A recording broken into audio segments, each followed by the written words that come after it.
donc il nous reste maintenant à aborder un autre. On s'est beaucoup, et c'était l'objet de ce soir, focalisé sur la recherche plus universitaire et enseignement de post-bac. Et avec vous, donc, qui appartenez à la structure CIMES, Arnaud Bouquillon, on va aborder donc quelques autres aspects sur des recherches qui se font en milieu, on va dire, davantage privé. Mais je vous laisse aborder les points que vous avez sélectionnés pour ce soir. Merci. Bonsoir à tous. Donc, effectivement, le propos de ma présentation va être de montrer que cette recherche universitaire, académique, elle sait se mobiliser dans des partenariats publics-privés, dans une démarche d'innovation collaborative. Donc, en effet, je travaille pour le pôle de compétitivité CIM, qui est plutôt dédié au manufacturing et à la performance de production, c'est-à-dire on est moins concerné et mobilisé sur les problématiques de mobilité. Ceci étant dit, les véhicules, il faut savoir les fabriquer, les assembler et le faire de façon compétitive sur nos territoires.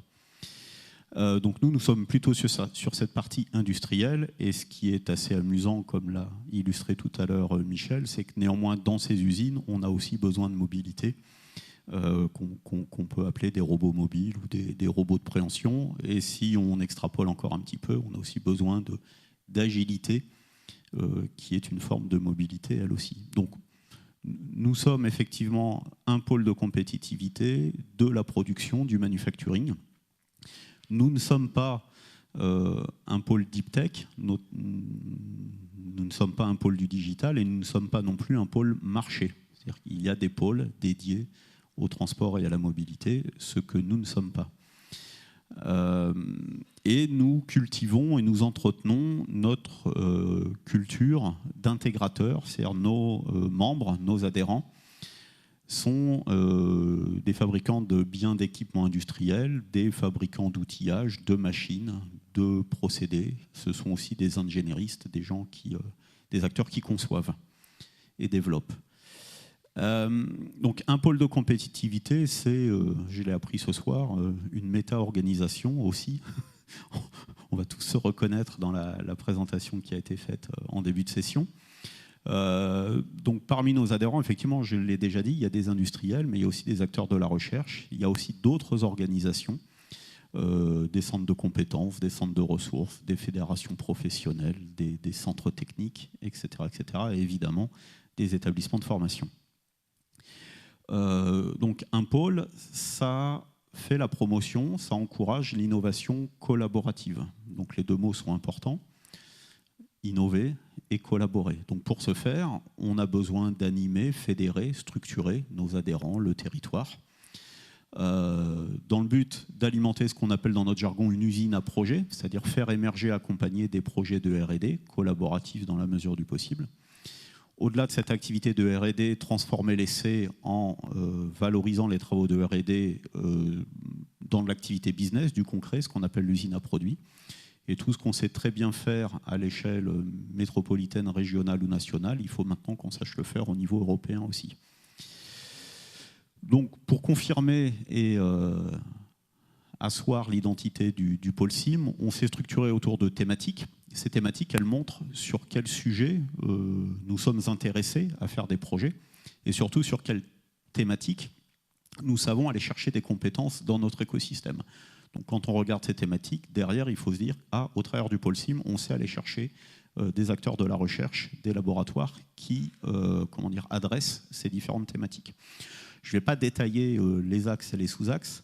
On a une thématique autour de la conception, donc on en a parlé, conception centrée usage, centrée utilisateur, tirée par les besoins, par la fonctionnalité, gérer les compromis, les intérêts divergents, questionner la question le sujet de la performance, c'est quoi la performance? Donc tout ça, c'est dans cette première thématique COSIR. Quels sont les outils, les méthodes qui permettent de concevoir, d'anticiper ou de calculer l'analyse d'impact, puisque dans la notion de performance, on met bien évidemment l'impact environnemental, l'impact éthique aussi. Une deuxième thématique autour des procédés de fabrication, mise en œuvre de la matière, fabrication directe, fabrication plus traditionnelle, problématique d'assemblage, cœur de métier très mécanicien. Et puis une troisième thématique autour de la robotique intégrée. Et donc là, forcément, le Centre international de recherche numéro 2 de l'ICIT est fortement mobilisé et contribue effectivement. Et sur le deuxième volet de cette troisième thématique, la dimension performance de production, là aussi on va retrouver des compétences dans ce Centre international de recherche numéro 2. Je voulais passer un petit peu de temps pour définir cette notion d'innovation collaborative et au travers de ça vous montrer quelle est la fonction, le rôle d'un pôle. L'innovation collaborative, l'open innovation, c'est une question de décloisonnement. Décloisonnement entre la recherche et l'industrie. Donc, décloisonner, c'est faire tomber les cloisons, mais c'est aussi créer de nouveaux ponts, de nouvelles jonctions, donc entre la recherche et l'industrie, mais aussi entre les technos, le marché, et c'est pas écrit sur le slide, mais des démarches techno-push et des démarches plutôt, on va dire, usage, enfin tirées par les usages et les besoins. C'est une affaire de médiation, d'écoute et d'empathie. C'est-à-dire il faut que la recherche écoute les besoins industriels et réciproquement, et que les uns et les autres se mettent à la place de l'autre. Donc se projeter et bien écouter les besoins, mais aussi les contraintes de ses interlocuteurs. C'est une question de compromis entre les risques de s'engager dans une action de recherche, une action d'innovation, un investissement, un financement, les opportunités, et aussi les contraintes. C'est aussi analyser et comprendre les mécanismes de financement. La recherche, c'est aussi une question de financement. Plusieurs chercheurs dans la salle pourraient témoigner qui passent une partie de leur temps à chercher les moyens de financer leur recherche. Et c'est aussi une question d'animation territoriale multi-échelle. C'est-à-dire ce qui est vrai à l'échelle d'un territoire rural ou d'une métropole peut être pondéré, analysé différemment à l'échelle d'une région, d'un État ou d'un continent. Et donc, mon propos, c'est de dire, voilà, beaucoup parlent de guichet unique pour la mobilité, guichet unique pour l'innovation, guichet unique pour la valorisation. Ça n'a pas de sens. Ce qu'il faut, c'est plusieurs points d'entrée pour accéder à finalement la richesse des écosystèmes, c'est-à-dire le réseau. Donc, je vais détailler un petit peu cette notion de multi-échelle. La façon qu'on a, nous, alors c'est un petit peu barbare, mais de classifier nos différents interlocuteurs, industriels en particulier, c'est au travers de cette pyramide de l'innovation. On a, parmi les industriels, des acteurs qui travaillent de façon isolée, qui en sont à finalement découvrir ce que c'est que l'innovation, à aborder la primo-innovation, et souvent ils le font par une innovation incrémentale. Donc ça, c'est notre base, c'est la majeure partie des acteurs industriels. Voilà. Le deuxième étage, c'est des acteurs qui commencent à rentrer dans une démarche collaborative, mais plutôt par un intérêt business, c'est-à-dire prendre une commande à plusieurs, faire de la co-traitance, construire une offre à plusieurs pour aborder un marché. Et donc là, on va rentrer dans une logique d'innovation individuelle, souvent qui passe par de l'achat de prestations à un centre technique ou un centre de recherche. On n'est pas encore complètement dans une vraie démarche collaborative. Ensuite, on a des acteurs qui rentrent dans cette démarche de collaboration, d'innovation collaborative, pardon. Là, ils vont commencer à aborder de l'innovation de rupture, partager le risque et commencer à s'engager dans des projets un peu plus ambitieux et structurants. Et en fait, le dernier échelon, c'est arriver à faire tout ça à un niveau international et pour commencer au niveau européen en allant adresser des appels à projets européens. Et finalement, quand on regarde les différents acteurs qui permettent d'accompagner les acteurs industriels dans cette démarche progressive d'innovation, on trouve des relais de proximité, on trouve des GRAP, des systèmes productifs locaux, parfois des clubs. On trouve les pôles, on trouve des innovation hubs, on trouve des clusters.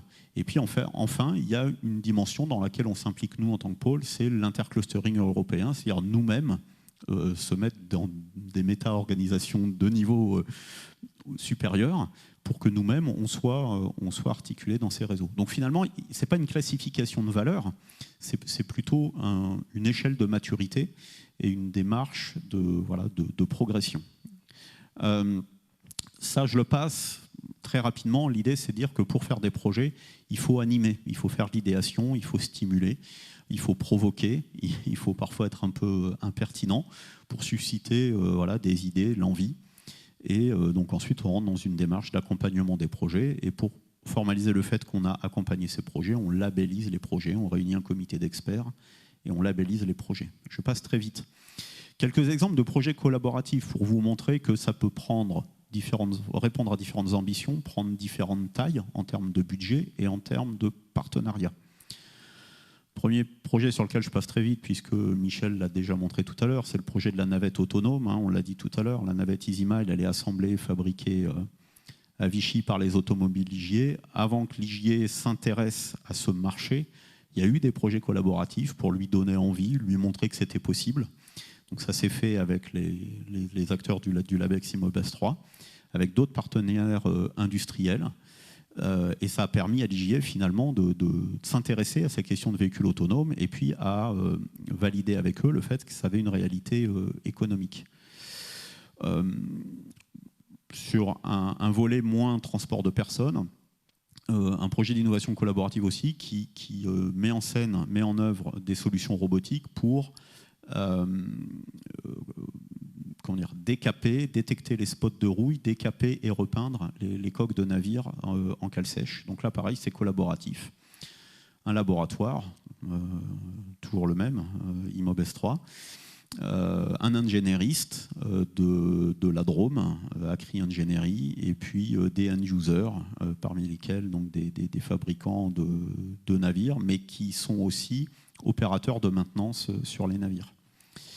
Un projet intéressant et original de robots Sherpa, de robots mules, pour aider à la fois d'un côté les fantassins à transporter leur matériel, et avec une dualité civile, une application marché envisagée, dans un premier temps pour l'aide aux vendangeurs, l'aide à la cueillette, mais qui finalement s'est concrétisée, dans un premier temps non pas sur ce marché d'aide à la cueillette, mais d'aide à l'opérateur de maintenance en milieu industriel. Donc pareil, projet collaboratif, là on a 3 établissements de recherche et puis une PME innovante. Un robot autonome pour nettoyer, laver les sols dans des frigos industriels. Donc toujours la recherche clermontoise qui est mobilisée, avec en partenaire l'école des mines de Saint-Étienne sur la réflexion économie de la fonctionnalité et servicisation. Un grand end-user de l'agroalimentaire et puis deux PME, un ingénieriste intégrateur, Innoftech, et puis un acteur plutôt de l'énergie, de la batterie, des battery management systems. Voilà. Je passe assez vite, j'accélère. Celui-là, je ne le montre pas puisque Michel t'a parlé tout à l'heure de TinRae. Donc l'idée, c'était d'imaginer une plateforme mobile off-road adaptative, modulaire, qui sait modifier son empattement, sa voie, sa garde au sol, pour être capable de franchir certains obstacles, et puis donc du coup mieux gérer sa dynamique. Et puis là, une solution aussi, un projet de recherche et d'innovation collaboratif, qui permettait d'associer des solutions de traçabilité et de marquage de pièces complexes et de faire de donner l'information de marquage au cariste qui lui est aux commandes de son véhicule, de son engin. Voilà. Quelques illustrations. Le propos, c'était de dire effectivement, il faut de la recherche fondamentale, il faut de la recherche amont. Et cette recherche amont, dans certains cas, on s'efforce de la valoriser, de la disséminer, et ça passe par des projets d'innovation collaborative qui peuvent effectivement être financés de différentes façons, financements locaux, régionaux, nationaux, européens. Et voilà, l'idée, c'est bien d'orienter les porteurs de projets vers les bons dispositifs en fonction de leur ambition et du contenu de leur projet. Et voilà. Merci.